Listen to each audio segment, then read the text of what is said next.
আসসালামু আলাইকুম, কি অবস্থা সবার? আশা করি সকলে ভালো আছেন। আলহামদুলিল্লাহ, আমি অনেক ভালো আছি। তো সবসময় তো কনস্ট্রাকশন নিয়ে কথা বলি। তো আজকে চিন্তা করলাম যে একটু পিসিএম নিয়ে কথা বলি। তো পিসিএম এর যে বিষয়টা, আপনার অনেকে জিজ্ঞেস করেন, ভাই পিসিএম এ যাইতে চাই, বা পিসিএম এ কি ধরনের কাজ করা হয়, বা কি পিসিএম এ কি কাজ করা লাগে, বা পিসিএম এর স্যালারি কিরকম।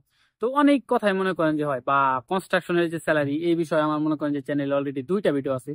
তো পিসিএম এর যে স্যালারি, এই বিষয়ে কোনো ভিডিও নাই। তো যার কারণে মনে করেন যে আজকে চিন্তা করলাম যে না, পিসিএম নিয়ে একটা ভিডিও বানাই। তো পিসিএম এর কাজ আপনার মোটামুটি কনস্ট্রাকশন সিমিলার বলতে পারেন। পিসিএম এ আপনার মনে করেন যে কনস্ট্রাকশন সাইটে আপনাকে সাপ্লাই দিতে পারে।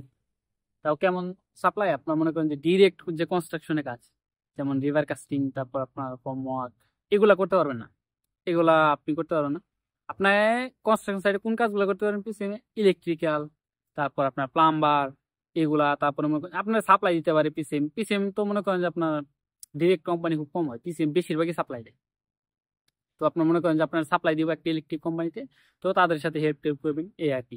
তারপর আপনার হ্যাকিং গুলা রেনোভেশন কোম্পানিতে, পিসিএম এর কাজ বেশিরভাগই রেনোভেশন কোম্পানি, রেনোভেশন। তারপরে কিছু কিছু ডোর কোম্পানি আছে। মানে আপনার একটা কনস্ট্রাকশন, একটা বিল্ডিং দাঁড় করানোর পরে পরবর্তী যে কাজগুলা, ওইগুলা মোটামুটি মনে করেন যে আপনার পিসিএম এর লোকেরা করতে পারে। কিন্তু একটা বিল্ডিং দাঁড়া করানোর জন্য যে পরিমাণ যে কাজগুলো করা, ওইগুলা কনস্ট্রাকশন মানে কনস্ট্রাকশন সেক্টর ছাড়া আসলে পসিবল না। তো পিসিএম আমার 2টা আছে, একটা হলো প্রসেস এন্ড, মনে করেন যে পিসিএম 2টা আছে, একটা হলো প্রসেস এন্ড কনস্ট্রাকশন, আর একটা হলো শুধু প্রসেস। তো যেটা প্রসেস আর কনস্ট্রাকশন, ওইটা আপনি মনে করেন যে কনস্ট্রাকশন সাইটে কাজ করতে পারবেন, আমি যে এতক্ষণ যেগুলো বললাম। আর যেটা শুধু প্রসেস, ওইটা আবার মনে করেন যে কনস্ট্রাকশন সাইটে কাজ করতে পারবেন না। তখন আপনার মনে করেন যে এমনি নর্মাল কাজ করতে হবে, অন্য কাজ। অন্য অনেক ধরনের কাজ আছে, যেমন আপনার যে রেনোভেশনের কাজ আছে, তারপর আপনার ডেলিভারি কাজ আছে, তারপর আপনার এই যে ফার্নিচার কোম্পানি আছে, ফার্নিচার ফ্যাক্টরি ম্যাক্টরি আছে, এগুলোতে স্কিল লাগে না। তো ফার্নিচারের কাজে স্কিল লাগে না। তো এই সব কাজে মনে করেন যে আপনার মনে করেন যে ফার্নিচারের কাজে আবার মনে করেন যে কিছু কিছু আছে যেগুলো কোম্পানির সাইডে কাজ করে, আপনার কনস্ট্রাকশন সাইডে কাজ করে ফার্নিচারে। তো ওইগুলো তো আবার স্কিল লাগে। তো আপনি হয়তো বা মনে করেন যে প্রথমে আনস্কিলে অনেক কোম্পানি, এই ফার্নিচার কোম্পানিগুলো স্কিলও আছে, আনস্কিলও আছে, মনে করেন যে মোটামুটি সিমিলার আর কি।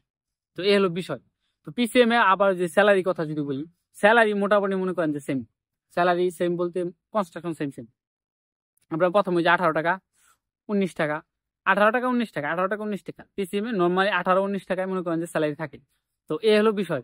আর হলো আপনার কি, তো পিসিএম ওই যে অনেকে জিজ্ঞেস করতে পারেন যে পিসিএম এ কি স্কিল করা যায়? হ্যাঁ, পিসিএম এ স্কিল করা যায়, বাট অবশ্যই আপনার মনে করেন যে কোম্পানি পারমিশন লাগবে। কারণ কোম্পানি যদি আপনাকে পারমিশন না দেয়, তো আপনি পিসিএম এ থাইকাও স্কিল করতে পারবেন না। কারণ সিঙ্গাপুরে এটা রুলস হয়ে গেছে যে আপনার সিঙ্গাপুরে স্কিল করতে গেলে কোম্পানি পারমিশন লাগবে, কিন্তু কোম্পানি পারমিশন ছাড়া আসলে স্কিল করা সম্ভব না এখন বর্তমানে। তো এই হলো বিষয়, আজকে ভিডিও এই পর্যন্তই। তো ভালো থাকবেন সবাই, আর যদি ভিডিওটি ভালো লেগে থাকে অবশ্যই লাইক কমেন্ট শেয়ার করবেন। আর যদি কোনো কিছু জানার থাকে কমেন্ট করতে পারেন, আমি ইনশাআল্লাহ চেষ্টা করবো উত্তর দেওয়ার। তো ভালো থাকবেন সবাই, আসসালামু আলাইকুম।